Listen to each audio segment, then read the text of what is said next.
கொஞ்ச நாளா ஒரே முட்டை மொகம். எத பண்ணாலும் இதில முட்டைய போடு அதெல்லாம் நல்லா வந்துருங்கிற மாரி இன்னைக்கும் எக் ரைஸ், எக் மேகி. எனக்கு பல நாளா ஒரு டவுட். 2 நாள் முன்ன எங்க பெரியம்மாட்ட பேசும்போது, "அந்த மீனா அது சூடு அதில லைட்டா நீ வெந்தயம் போட்டுக்கோ. அது வாய்வு பூண்டு போட்டுக்கோன்னு" சொல்லும்போது, இவங்களுக்குலாம் இது எப்படி தெரியும்? யாரு சொல்லி தந்திருப்பா? பிகாஸ் நான்லாம் எல்லாத்துலயும் கடுகு, கருவேப்பில தேவைப்பட்டா பட்டை, லவங்கம் போடுவேன். இப்போ இதில பண்ண மாதிரி. சிக்கனுக்கு கடுகு போடக்கூடாது. சோம்பு, சீரகம்னா இந்த சமையலுக்கு யூஸ் பண்ணணும். எக்கச்சக்க ரூல்ஸ் இருக்கும். எனக்கு இந்த ஸ்கூல்ல பித்தாகரஸ் தியரம் சொல்லி தந்ததுக்கு பதிலா இதெல்லாம் சொல்லி தந்திருந்தாவாட்ட இப்போ உதவியா இருந்திருக்கும். என்னமோ எங்க அம்மா குடுத்த பொடி காலி ஆயிட்டுனா ஹார்ட் அட்டாக் ஆயிட்டு.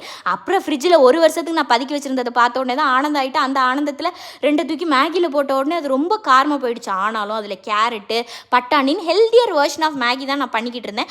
அப்புறம் அதை எல்லாத்தையும் பண்ணி முடிச்சுட்டு நான் இதை சைடில் வச்சுட்டு இந்த முட்டை கீழே நான் இப்போ எக் ரைஸ் பண்ணலான்னு இருந்தேன்ல அதில் வந்து ரைஸ் எல்லாத்தையும் போட்டு டேஸ்ட் பார்க்குறேன். எம்மா என்ன டேஸ்ட், அப்பளத்தை வச்சு சாப்பிட்டா சூப்பராக இருக்கும் அப்படின்னு நினச்சிக்கிட்டு கண்ணு விழிப்புதுங்க டேஸ்ட் பார்த்து எல்லாத்தையும் பேக் பண்ணி வச்சுட்டு நான் ஆஃபீஸ் கிளம்பி போனால் இவங்க டிஃபன் பாக்ஸை எடுத்துகிட்டே போகல. என்ன பண்ணலாம் இவங்களை?